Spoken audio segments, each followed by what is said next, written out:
Hari-hari sepi Kisi, karya Tuti Nonka, narator Hanifah Abu Marzuki.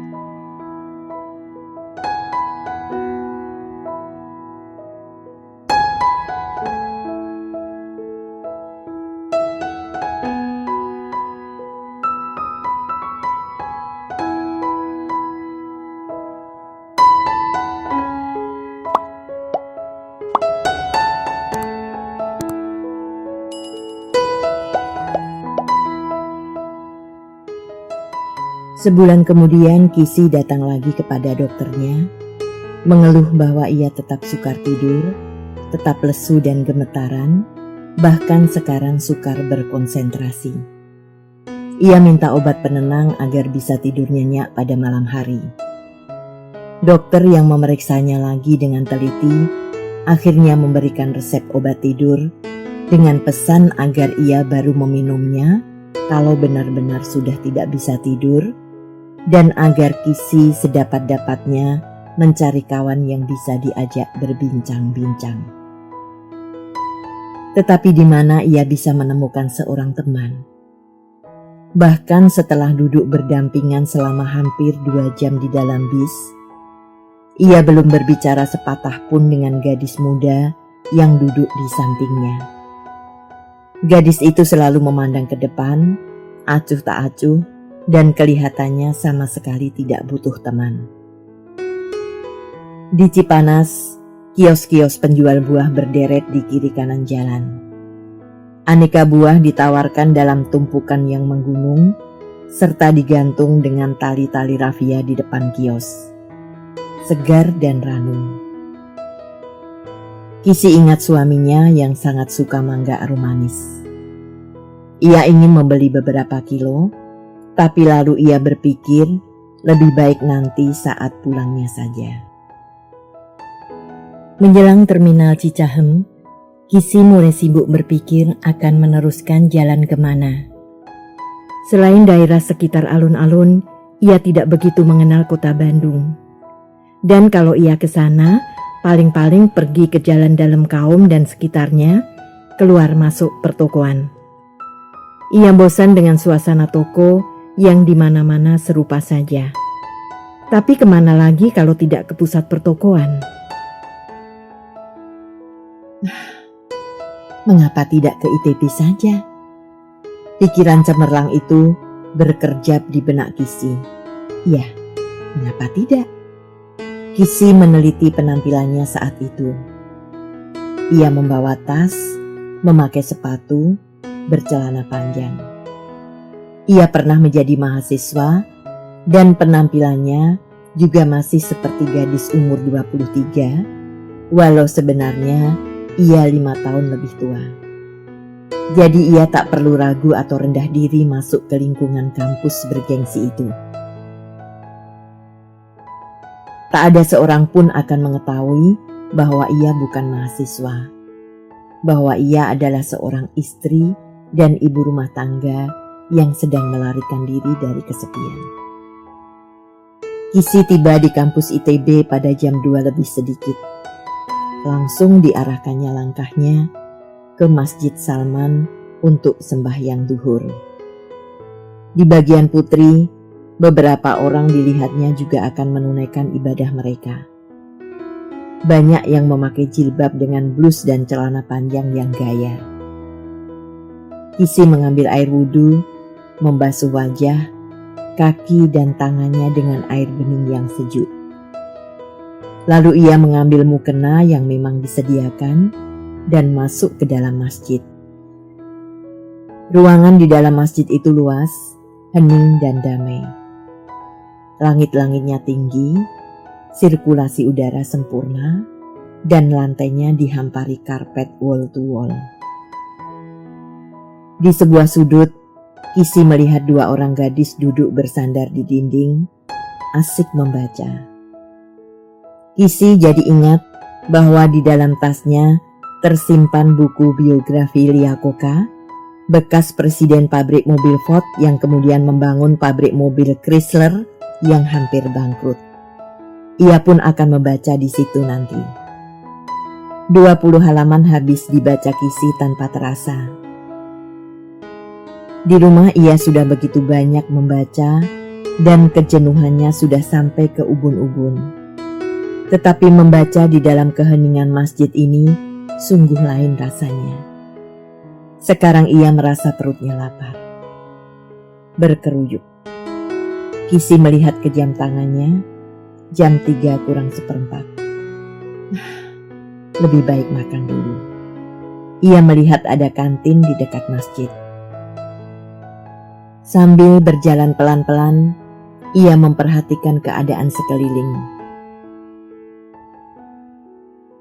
Beberapa mahasiswa berjalan bersama-sama atau duduk bergerombol sambil ngobrol dengan riang. Wajah-wajah mereka segar berseri, penuh semangat dan harapan. Aku dulu juga begitu, Kisi berkata dalam hati.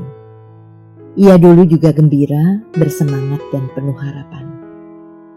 Tak pernah terlintas dalam angannya bahwa sesudah menikah dan hidup bersama suaminya di Jakarta, ia akan terjebak ke dalam situasi keseharian yang begitu monoton, sepi dan menjemukan. Ya, bagaimana mungkin menduga Jakarta yang begitu luas, begitu sibuk, begitu metropolit, bisa membuatnya merasa sepi dan terasing. Kisi masuk ke dalam kantin. Dugaannya benar. Hanya ada beberapa mahasiswa yang mengisi meja makan yang jumlahnya puluhan. Makan, Dek. Penjaga kantin, seorang wanita cantik yang kelihatan betul darah Sundanya, menyapa dengan senyum ramah. Kisi mengangguk dan membalas senyum. Si cantik menyendokkan nasi ke dalam piring dan memberikannya kepada Kisi. Di atas meja panjang, belasan macam lauk berjejer mengundang selera. Tinggal pilih mana yang suka. Kisi mengambil sepotong ikan mas goreng, sepotong daging gulung telur, sayuran rebus dan sambal. Minumnya? Si cantik bertanya. Ada es jeruk?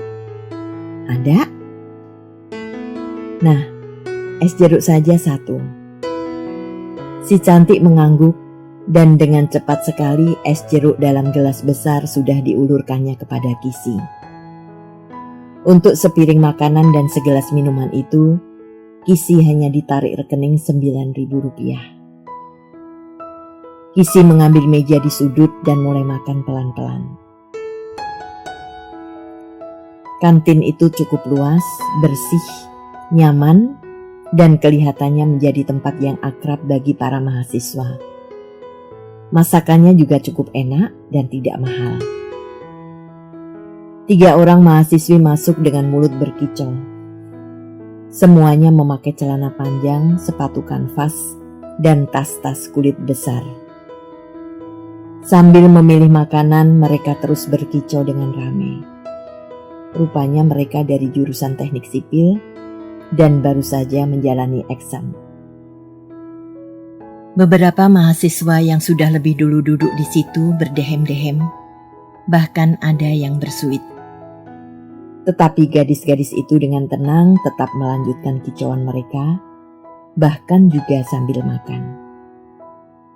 Kisi tersenyum sendiri. Kehidupan mahasiswa memang masa-masa yang paling menyenangkan. Penuh dengan kegembiraan, kebebasan, dan juga tantangan. Mengapa ia tidak mencoba untuk kuliah lagi? Secercah cahaya berpijar di angan-angan Kisi. Iya, kuliah lagi. Di Jakarta terdapat begitu banyak universitas dan akademi. Ia tinggal memilih salah satu yang sesuai dengan minatnya. Soal biaya, rasanya suami tidak akan keberatan asal tidak terlalu mahal. Kisi sudah menyelesaikan makannya. Kantin itu sepi. Ia pikir pemiliknya tentu tak akan marah kalau ia meneruskan membaca di situ. Maka dikeluarkannya kembali Yakoka, membuka pada halaman yang sudah ditandainya, dan melanjutkan membaca. Maaf, Sudah selesai makannya, Dek? Kisi terkejut. Si cantik berdiri di hadapannya, lagi-lagi tersenyum manis. Piringnya bisa saya beresi? Si cantik bertanya lagi. Oh ya, silakan. Kisi menjawab cepat-cepat. Ditengoknya jam tangannya. Jam 3:30 sudah. Tanpa disadarinya sudah setengah jam ia membaca di situ. Dan tiba-tiba ia ingat bahwa ia harus pulang ke Jakarta. Kisi panik. Bandung Jakarta ditempuh dengan bis selama sekitar 4 jam. Ia akan kemalaman sampai di Jakarta sekitar jam 8. Padahal dari Cililitan ia masih harus naik taksi ke rumah yang makan waktu hampir 1 jam. Aduh, ia tidak berani menempuh perjalanan seperti itu sendirian. Teh, kalau sore-sore begini, apa masih ada travel yang berangkat ke Jakarta? Ia bertanya dengan gelisah kepada si cantik. Oh, ada. Si cantik menyebutkan nama satu biro perjalanan. Kalau nggak salah, berangkat dari sini jam 4. Mau ke Jakarta, Dek? Iya. Di mana alamatnya, Teh? Jauh dari sini. Kisi bertanya dengan gugup, berkali-kali melihat ke jam tangannya. Sudah jam 4:25. Dekat kok. Naik angkutan kota sekali. Si cantik menyebut sebuah alamat di Jalan Haji Juanda. Terima kasih, Teteh. Kisi menyambar tasnya dan bergegas keluar dari kantin. Ia berjalan cepat-cepat, hampir-hampir setengah berlari. Tadi pagi ia tidak bilang kepada suaminya mau pergi. Sampai malam lagi. Jangan-jangan suaminya pulang sore dan gelisah ia tidak ada di rumah. Kisi sampai di biro perjalanan itu pada jam 4:05. Dengan nafas terengah dan peluh menitik di kening. Untung sekali masih ada satu tempat yang belum terisi. Mereka akan berangkat dengan sebuah Holden Kingswood yang diisi 5 orang penumpang. Kisi mendapat tempat di belakang sebelah kanan. Dan penumpang di sebelahnya adalah ibu dan anak, sedang 2 penumpang yang duduk di depan adalah 2 orang laki-laki yang kelihatannya tidak saling mengenal. Semuanya tampak sebagai orang-orang yang banyak duit, dan itu wajar saja, karena tarif taksi itu 5 kali lipat tarif bis umum. Mereka berangkat jam 4 tepat. Mobil meluncur dengan lembut dan mantap, sementara dari tape stereo lagu-lagu Bimbo mengalun perlahan. Kisi menyandarkan tubuhnya dengan lega. Ia akan tetap kemalaman sampai di Jakarta, tetapi itu tidak mengapa, karena ia akan diantar sampai ke depan pintu pagar dengan aman. Mobil meluncur dengan tenang. Meskipun sudah agak tua, kendaraan itu masih sangat nyaman dinaiki. Ibu dan anak di sebelah Kisi tidak saling bicara. Kisi pun diam, bahkan kemudian jatuh tertidur. Ia baru bangun pada jam 7 ketika mobil berhenti di Cipanas. Rupanya penumpang dipersilahkan turun untuk istirahat sejenak sambil makan malam di restoran. Sebenarnya Kisi enggan turun dan ingin terus saja ke Jakarta. Tapi tentu bukan ia yang berwenang menentukan perjalanan. Untuk pertama kalinya, ibu di sebelah Kisi berbicara, mengundangnya makan semeja. Kisi berterima kasih dengan tulus, sebab rumah makan itu penuh tamu lelaki, dan sungguh tidak enak rasanya duduk seorang diri. Kisi hanya memesan coklat susu panas. Ia masih kenyang, belum ingin makan. Sementara itu ibu dan anak yang duduk semeja dengannya mengambil pepes, ikan panggang, sambal dan sebakul sayuran mentah. Kisi senang melihati mereka makan dengan lahap. Tetapi tentu tidak sopan terus-menerus memandang orang makan. Karena itu pandangannya lebih banyak jatuh ke permukaan coklat susunya. Selesai makan, semua masuk kembali ke mobil. Kisi sempat membeli 2 kilo mangga aromanis dari pedagang buah yang mangkal di depan restoran. Perjalanan dilanjutkan setelah kehilangan waktu hampir setengah jam. Kisi dengan segera tertidur lagi dan baru terbangun ketika dijawil ibu di sebelahnya. "Cipulirnya di mana, Dik?" "Jalan Soka," Kisi menjawab sambil memperhatikan jalan yang sedang mereka lewati. Mula-mula ia agak bingung dan tidak mengenali daerah itu. Tapi ketika sampai di sebuah persimpangan yang dikenalnya betul, terpegang sudah arahnya. Segera Kisi memberi petunjuk arah rumahnya kepada pengemudi. Dan setelah berputar-putar selama 10 menit, sampailah ia di depan pintu pagar rumahnya. Kisi melihat ke jam tangannya. Jam 9:20. Ia turun sambil mengucapkan terima kasih kepada si pengemudi dan ibu di sampingnya, yang sekalipun sangat pendiam, toh telah bersikap baik kepadanya. 2 penumpang pria yang ada di depan sudah tidak ada. Rupanya sudah diantarkan lebih dulu. Rumah tampak sangat sepi. Apakah suaminya sudah pulang? Pertanyaan itulah yang pertama-tama memenuhi kepala Kisi. Pintu pagar sudah dikunci pula. Kisi menekan bel yang dipasang di tembok pagar dan menunggu. Beberapa saat kemudian, Tarmi muncul tergopoh-gopoh dari pintu samping sambil membawa kunci gembok pagar. "Bapak sudah pulang?" Kisi bertanya. "Belum, Bu," Tarmi menjawab sambil membuka pintu pagar besi. Jantung Kisi terasa turun ke rongga perut. Rasa kemrungsungnya yang sejak tadi memenuhi dada dan membuatnya merasa hidup, merasa memiliki sesuatu, mendadak jadi redup dan dingin. Segores rasa kecewa terasa melubangi dadanya, membuat merasa kosong dan sia-sia. Setelah menyimpan mangga aromanis yang dibawa Kisi ke dalam kulkas, Tarmi minta izin pulang. Setiap malam jam 7 memang ia dijemput suaminya dan pulang ke rumahnya sendiri. Malam itu karena Kisi pergi, terpaksa ia menunggu sampai jam 9 lebih. Kisi masuk ke kamarnya.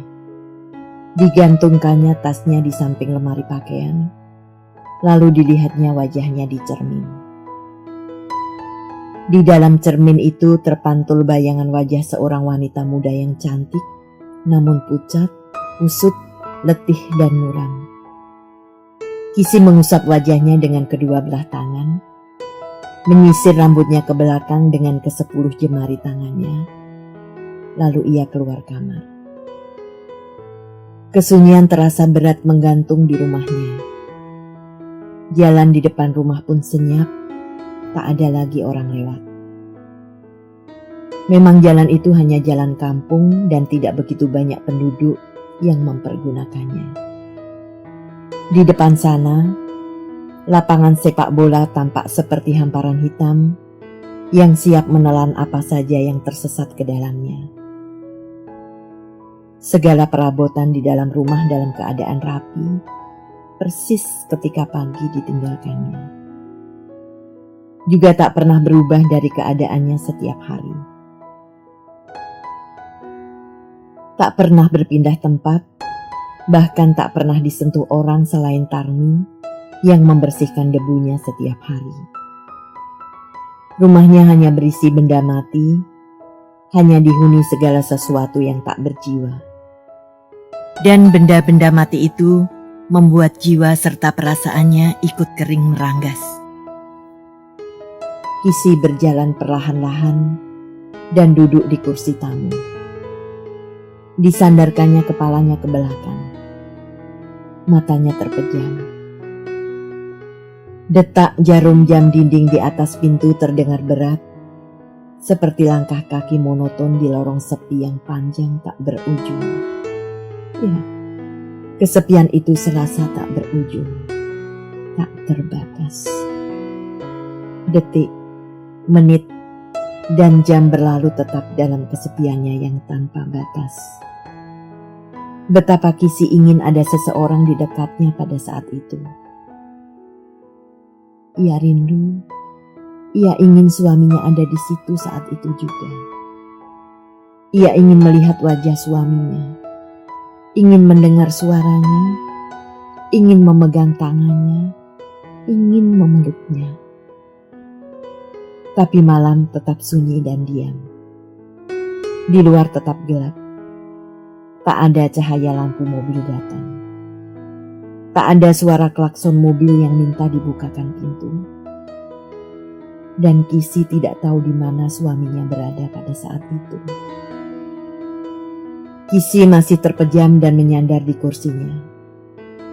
Ia merasa seperti melayang. Dunia seakan meninggalkan dirinya sendirian. Ia seperti tak berpijak pada apa-apa. Kehampaan yang tak tertahankan terasa mencekam jiwanya. Kisi ingin keluar, ingin bebas dari kesunyian yang membelenggu itu. Dan satu-satunya cara adalah dengan tidur. Tidur nyenyak. Melepaskan diri dari dunia, dari kenyataan, dan dari kesadaran yang menjadi jagat tempat ia berada. Iya, satu-satunya cara untuk melepaskan kesunyian itu adalah berpindah dari dunia sadar ke dunia tidak sadar, ke dunia mimpi.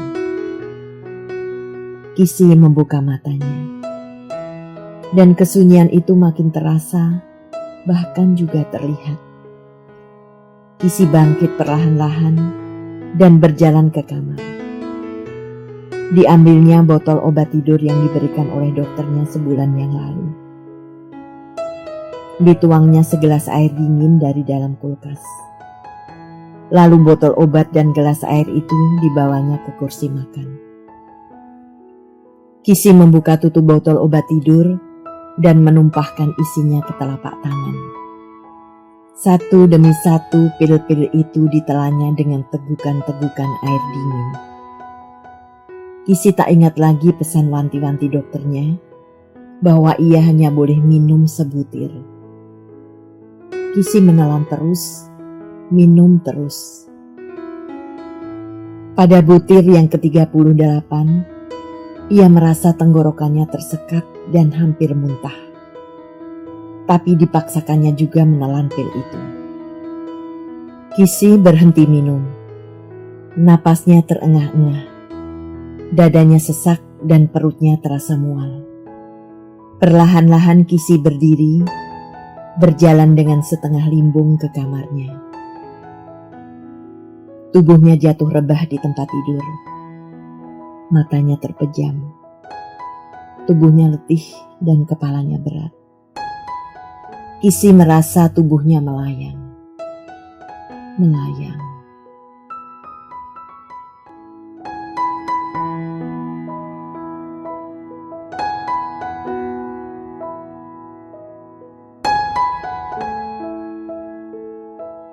Terima kasih telah menikmati cerita ini.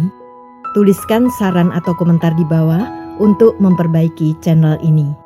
Jangan lupa tekan tombol subscribe, like, and share.